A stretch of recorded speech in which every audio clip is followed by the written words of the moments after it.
Welcome to the first of our Coastlink previews. Coastlink will take place from the 29th to the 30th of April 2025 in the port of Bilbao, the leading port for the Atlantic route. And as we look forward to Coastlink, I'm delighted to welcome Commercial Director of Peel Port, Stephen Carr. Hello. Hello, nice to speak to you. And you too. Now, I understand you had quite a lot of involvement in Coastlink previously, specifically in 2023. Can you tell me more about that? Yeah, certainly. Well, we've been strong supporters of Coastlink for a number of years now. We think the short sea market is a market that is quite often goes under the radar, and yet it's a really important sector of not just the shipping industry but the economy as a whole. And we were delighted in 2023 to host the Coastlink conference here in Liverpool, which is where our head office is based. Not only was it great to bring people from the industry to the city, but in many ways the birthplace of many of the maritime attributes that we now take for granted across the world. And I take it was a good one. It was a good one. Liverpool is always a great place to put on an event, and it's a great city with lots of heritage. But what was equally important, it was great to bring together lots of people from across the industry and have some fascinating discussions about the problems that the market had been through in that post-COVID supply chain boom, on what the future has in store around energy transition and the impacts on shipping. Now, I know you had a fairly significant workshop there, and things have developed since 2023. Can you tell me more about that?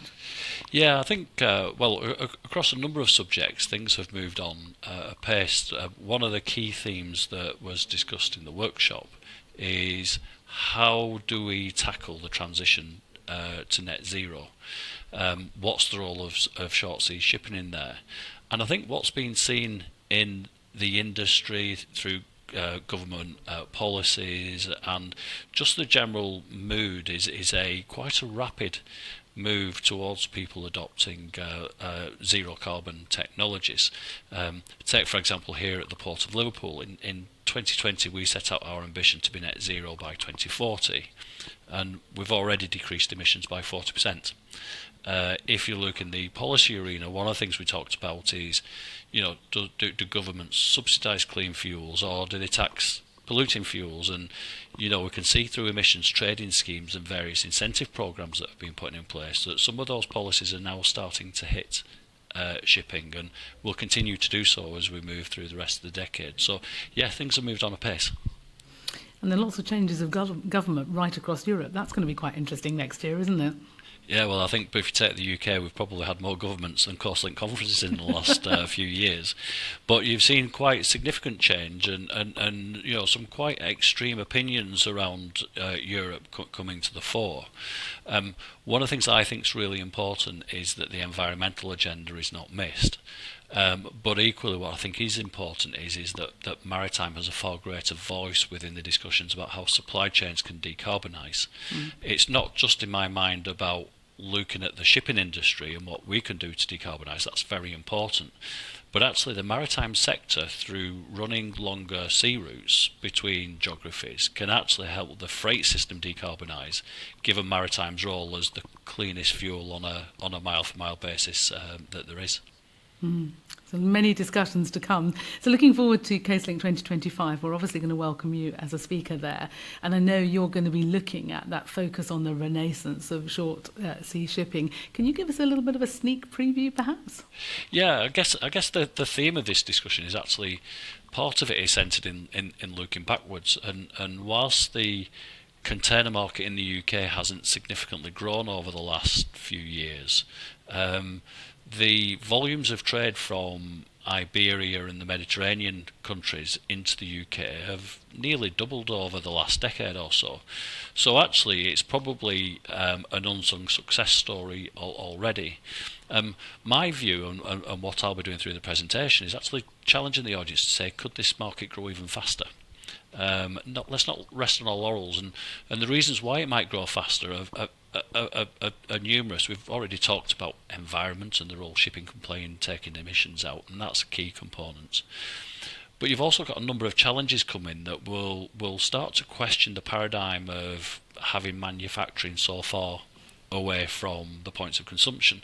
So whether that's because of the environmental factors of shipping so far, whether it's to do with geopolitics, either the geopolitics we see today in the Middle East and Eastern Europe, or the risk of further geopolitical uncertainty with the Far East, China, Taiwan, and so on.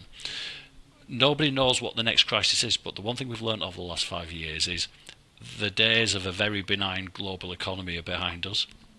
There is more than every year we get a new challenge that people didn't foresee, and I suspect that will force people to consider where that manufacturing is taking place. And one option is reshoring back to our own domestic countries. Another option is to exploit the opportunities presented, say, in North Africa or Southern Europe, where people are looking for high-skilled, better-paying jobs, and short sea shipping or intermediate distance shipping, if you like, between Northern European countries and Southern European countries, North African countries, actually that needs reliable, regular shipping connections to take place. So what I'll be exploring through the presentation is actually, is the growth that we've already seen just the start off of a real growth and a new market emerging within the shipping sector?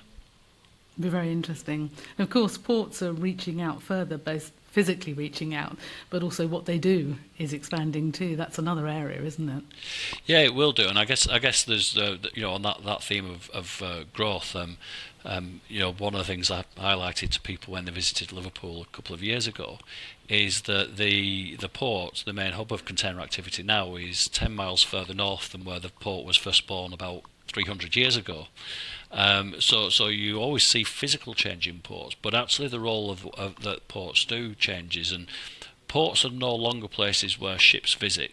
Within the port estate, there's logistics activity, manufacturing. So about 10% of the containers that land in the ports never leave the port estate because they get devanned and processed in warehousing on the port.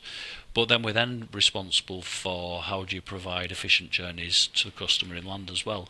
So whether it's through enabling rail journeys, whether it's through enabling clean transport. I'm hoping by the time Coastlink comes down, we'll be on the way to having the first electric trucks running out of the port with zero emissions. The role that the port plays is about facilitating that green, clean, efficient freight journey on behalf of the cargo owner, as opposed to simply being a place where ships can dock. Gosh, there's going to be so much to talk about.